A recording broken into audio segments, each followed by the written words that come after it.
नमस्ते दोस्तों, स्वागत है आपका हमारे चैनल पर। आज हम बात करने जा रहे हैं एक ऐसी खबर की जिसने न सिर्फ भारत में बल्कि अंतर्राष्ट्रीय मंचों पर भी हलचल मचा दी है। हाल ही में ऑल इंडिया मजलिस ए इत्तेहादुल मुस्लिम AIMIM के चीफ और हैदराबाद के सांसद असदुद्दीन ओवैसी ने पाकिस्तान को लेकर कुछ ऐसे बयान दिए हैं जिन्होंने पाकिस्तान की पोल खोल दी है। ओवैसी ने न सिर्फ पाकिस्तान को फेल्ड स्टेट यानी नाकाम देश कहा, बल्कि उसकी आतंकवाद को बढ़ावा देने वाली नीतियों को भी बेनकाब किया है। तो चलिए इसे आपको एक क्लिप के थ्रू दिखाते हैं और खबर को विस्तार से समझते हैं। पाकिस्तान ये जो प्रोपेगेंडा करता है कि एक मुस्लिम कंट्री है, हमने उनके सामने ये बात भी रखा कि भारत में 14.5 करोड़ के करीब मुसलमान रहते हैं और ये उनका बोलना बिल्कुल सरासर गलत है। और फिर हम यहाँ पर उनको ये बताए हैं कि देखिए, पिछले साल जो है सऊदी अरब ने पाकिस्तान को एड दिया 2 बिलियन का, फिर 2024 में सऊदीया ने उनको लोन एक्सटेंड किया 3 बिलियन का। हमने कहा कि पाकिस्तान में तो कोई हो नहीं रहा है ना, उनका इकॉनमी स्टेबल नहीं हो रही, उल्टा पैसा हमारे अपने गरीबों के लिए इस्तेमाल नहीं हो रहा। हमने उनको बताया कि पाकिस्तान अपने डिफेंस का बजट उनका 2.6% है GDP का और भारत का 1.9% है। तो ये कंट्रास्टिंग हमने बताया कि फिर करीब हमारा $50 बिलियन का उनसे हमारा ट्रेड है, बायलैटरल ट्रेड है। और फिर हमने उस पाकिस्तान के प्रोपेगेंडे का मैंने उसको बताया कि इस्लामिक यूनिवर्सिटी मदीना में है और वहाँ पर जो प्रॉफेट मोहम्मद सल्लल्लाहु अलैहि वसल्लम की सीरत पर जो किताब पढ़ी जाती है उसका नाम रहीक़ुल मख्तूम है। तो उसको तमाम लोगों के कंपटीशन में फर्स्ट प्राइज़ मिला था मुस्लिम वर्ल्ड लीग की तरफ से, और वो किताब लिखने वाला मौलाना सफ़ीउर रहमान मुबारकपुरी रहमतुल्लाह अलैह थे। आज उनकी किताब पढ़ाई जाती है वहाँ पर। तो ऐसे कई भारत में जो हमारे उलेमा हैं, चाहे वो बरेलवी मसलक के हों, देवबंदी मसलक के हों, अहले हदीस हों, अहले तशी हों, इन उलमाओं का कोई मुकाबला पाकिस्तान के उलमा नहीं कर सकते। और इन्होंने भारत में तौहीद का पैगाम भी दिया, दे रहे हैं, देते रहेंगे। तो दोस्तों, असदुद्दीन ओवैसी एक ऐसे नेता हैं जो अपने बेबाक बयानों के लिए जाने जाते हैं, चाहे वो भारत की राजनीति हो या अंतर्राष्ट्रीय मंच पर। ओवैसी ने हमेशा अपनी बात को बिना डरे रखा है। हाल ही में ओवैसी ने बहरीन और कुवैत में भारतीय डेलीगेशंस के साथ हिस्सा लिया और वहां उन्होंने पाकिस्तान की असलियत को दुनिया के सामने लाकर रख दिया।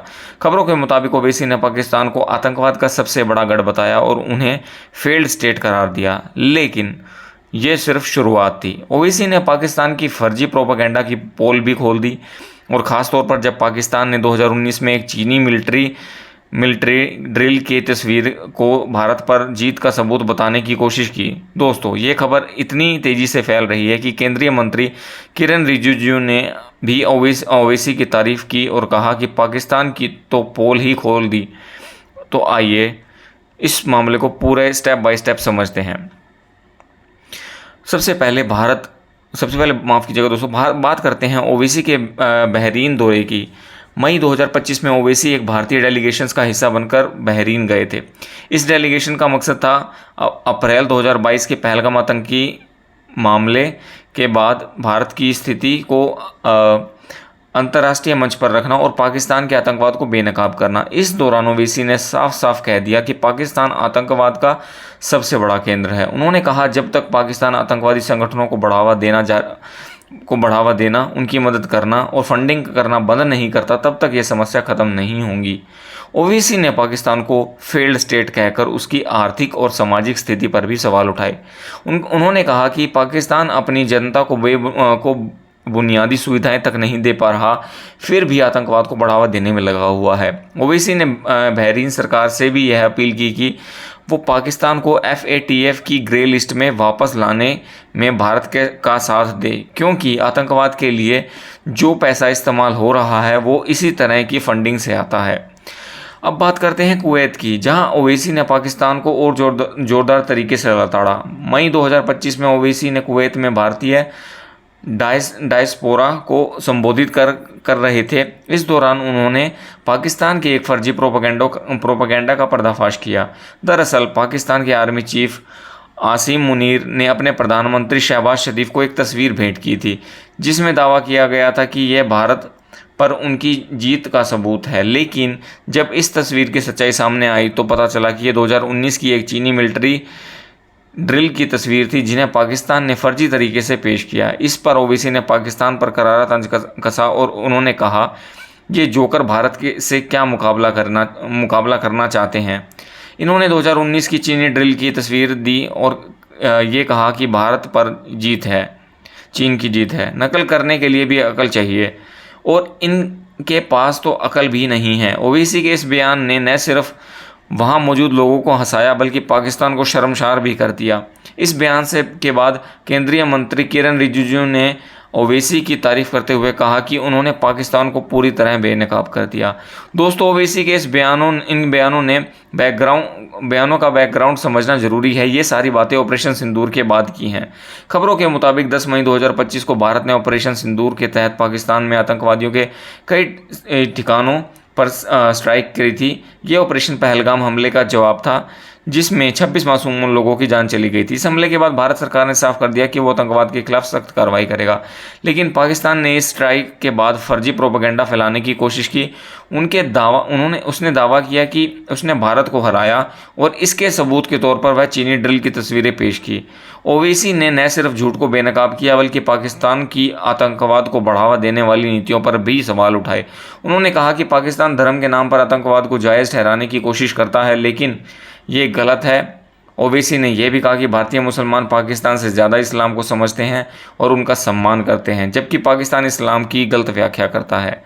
तो दोस्तों, ओवैसी के बयानों में एक बात तो साफ दिखती है कि वो भारत की एकता और अखंडता के लिए प्रतिबद्ध है। उन्होंने पहलगाम हमले के बाद जो कहा था, जो लोग इस वक्त हिंदू मुस्लिम करने की कोशिश कर रहे हैं वह भारत को कमज़ोर कर रहे हैं। ऐसे हमलों के बाद हमें एकजुट रहना चाहिए, क्योंकि पाकिस्तान के आतंकी और आईएसआई यही चाहते हैं कि हम बढ़ जाएं।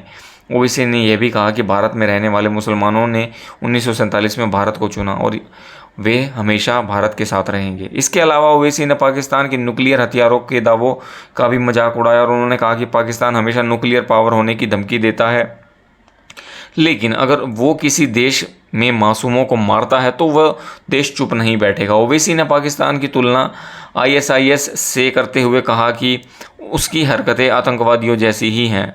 दोस्तों, ओवैसी के इन बयानों का असर भारत पाकिस्तान के रिश्तों पर भी देखने को मिल सकता है। एक तरफ भारत ने ऑपरेशन सिंदूर के जरिए साफ कर दिया कि वो आतंकवाद के खिलाफ जीरो टॉलरेंस की नीति अपनाएगा।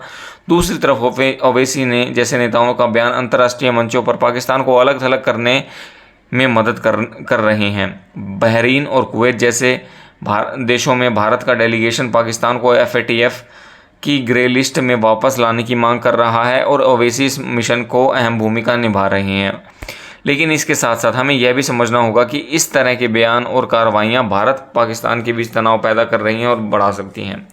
तो दोस्तों, असदुद्दीन ओवैसी ने अपने बयानों से पाकिस्तान को न सिर्फ बेनकाब किया बल्कि भारत की एकता और ताकत को भी दुनिया के सामने रखा। उनके बयानों से ने साबित कर दिया कि भारत आतंकवाद के खिलाफ अपनी लड़ाई में अकेला नहीं है बल्कि पूरा देश एकजुट है। लेकिन हमें यह भी याद रखना चाहिए कि ऐसी खबरें पूरी तरह को सच मानने से पहले उनकी पुष्टि जरूर कर लें। अगर आप इस बारे में क्या सोचते हैं, आपको क्या लगता है कि ओवैसी के बयानों से पाकिस्तान पर दबाव बढ़ेगा और माफ़ी चाहिए दोस्तों, और अब भारत को अब क्या कदम उठाने चाहिए? अपनी राय कमेंट बॉक्स में ज़रूर शेयर करें।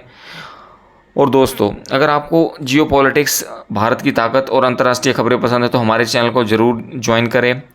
हम हर दिन ऐसी वीडियो का विश्लेषण करते हैं और ऐसी वीडियो आपके लिए लाते हैं। आपको अपडेट रखेंगे इन वीडियोस के थ्रू और गर्व का एहसास कराएंगे। तो अभी सब्सक्राइब करें हमारे चैनल को, अपने दोस्तों के साथ शेयर करें और परिवार के साथ शेयर करें। मिलते हैं अगले वीडियो में। जय हिंद, जय भारत।